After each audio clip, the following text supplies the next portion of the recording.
Oke, bismillahirrahmanirrahim. Assalamualaikum warahmatullahi wabarakatuh. Seperti biasa, sebelum memulai materi, kita mulai dengan sebuah monolog dulu. Dan pada monolog kali ini, saya mengambil quote dari Imam Syafi'i yang mengatakan bahwa ilmu tidak akan dapat diraih kecuali dengan ketabahan. Nah, jalan menuntut ilmu memang tidaklah mudah. Belajar itu sesuatu yang sulit. Dalam menuntut ilmu, kalian akan melakukan banyak sekali pengorbanan. Ada yang mengorbankan waktu, tenaga, pikiran, perasaan, kemudian biaya, momen bersama orang tua. Ada yang mengorbankan persahabatan, ada yang mengorbankan hubungan. Banyak sekali yang akan kalian korbankan demi menuntut ilmu. Maka dari itu memang ketabahan dan kesabaran adalah teman terbaik bagi orang yang sedang menuntut ilmu. Tapi jangan khawatir, pengorbanan yang kalian lakukan itu tidak akan sia-sia, karena jalan menuntut ilmu adalah jalan menuju kemuliaan. Oke, pada materi kali ini kita akan membahas mengenai sejarah pendidikan di Indonesia sebelum era kemerdekaan.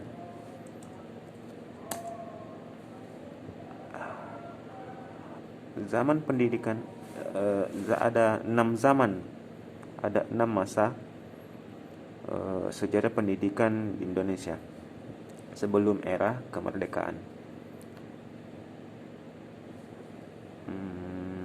Pertama itu adalah pendidikan pada zaman prasejarah.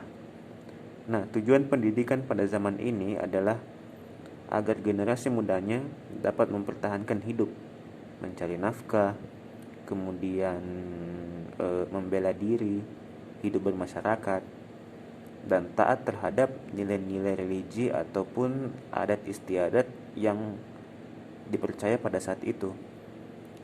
Pendidikan pada saat itu bersifat informal karena berlangsung di dalam keluarga dan juga kehidupan bermasyarakat secara alamiah.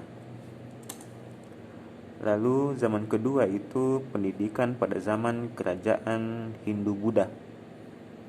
Nah, tujuan pendidikan pada zaman ini identik dengan tujuan hidup, yaitu bagi penganut kepercayaan agama Hindu, manusia hidup untuk mencapai moksa atau kedamaian. Dan untuk agama Buddha, manusia hidup untuk mencapai nirwana atau surga bagi agama Buddha ya. Adapun secara khusus, tujuan pendidikan disesuaikan dengan kasta. Sifat pendidikannya itu informal, kemudian berpusat pada religi, dan pada saat itu seorang guru sangatlah dihormati. Lembaga pendidikan berlangsung di pecatrikan, di pura, petapaan, dan dalam lingkungan keluarga. Lalu ketiga, pendidikan pada zaman kerajaan Islam. Nah, tujuan pendidikan pada zaman ini adalah agar manusia itu bertakwa kepada Allah Subhanahu wa taala sehingga mencapai keselamatan di dunia maupun di akhirat melalui iman, kemudian ilmu, dan juga amal. Pendidikan bersifat religius, demokratis, serta guru tidak memperoleh bayaran. Metode yang digunakan adalah individual atau juga holocaust. Kemudian lembaga pendidikan dilaksanakan pada langgar. Langgar itu semacam musola yang bisa dipakai sholat tapi tidak bisa dipakai untuk kegiatan besar seperti sholat Jumat. Jadi langgar dilaksanakan di langgar dan juga pesantren. Lalu keempat itu pendidikan pada zaman kependudukan asing.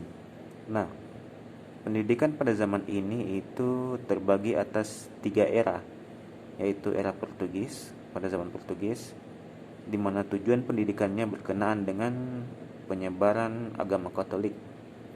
Lalu pada zaman VOC, di mana tujuan pendidikannya mengembangkan ajaran Kristen Protestan dan juga menghasilkan pegawai-pegawai administrasi rendahan pada saat itu. Kemudian ketiga, yaitu pada zaman pemerintahan Belanda. Nah, pada zaman ini pendidikan memiliki ciri dualistis atau memisahkan antara pendidikan untuk kalangan Belanda dan juga pendidikan untuk kalangan pribumi. Lalu ada sifatnya yang lain, yaitu konkordansi atau konkordansi itu seperti setiap sistem pendidikan yang dibawa oleh Belanda harus selalu mengikuti pola-pola pendidikan Belanda dimanapun daerah jajahannya. Lalu sifatnya ketiga itu sekuler atau memisahkan antara pendidikan dan kepercayaan. Jadi sistem pendidikan pada zaman Belanda ini lebih menjurus kepada sifat yang ateis karena memisahkan antara pendidikan dan juga kepercayaan. Lalu kelima, pendidikan pada zaman perintis kemerdekaan. Nah, pada zaman pemerintahan kolonial Belanda sudah sangat jelas bahwa pendidikan sangat berpihak kepada kepentingan pemerintahan Belanda sendiri. Maka dari itu muncullah beragam reaksi-reaksi positif dari penduduk pribumi dengan mendirikan lembaga-lembaga pendidikan, diantaranya seperti lembaga pendidikan Muhammadiyah, kemudian taman siswa, dan juga lembaga pendidikan INS. Nah, yang terakhir itu pendidikan pada zaman kependudukan militer Jepang. Nah, landasan ideologi pendidikan pada zaman militer Jepang itu adalah Hakko Ichiyo, atau dalam bahasa Indonesia bisa diartikan sebagai bangsa Indonesia bekerja sama dengan pemerintah Jepang dalam rangka mencapai kemakmuran. Adapun sifat pendidikannya itu, pertama itu bahasa Indonesia dijadikan sebagai bahasa pengantar di sekolah. Lalu bela diri dimasukkan ke dalam kurikulum sekolah. Kemudian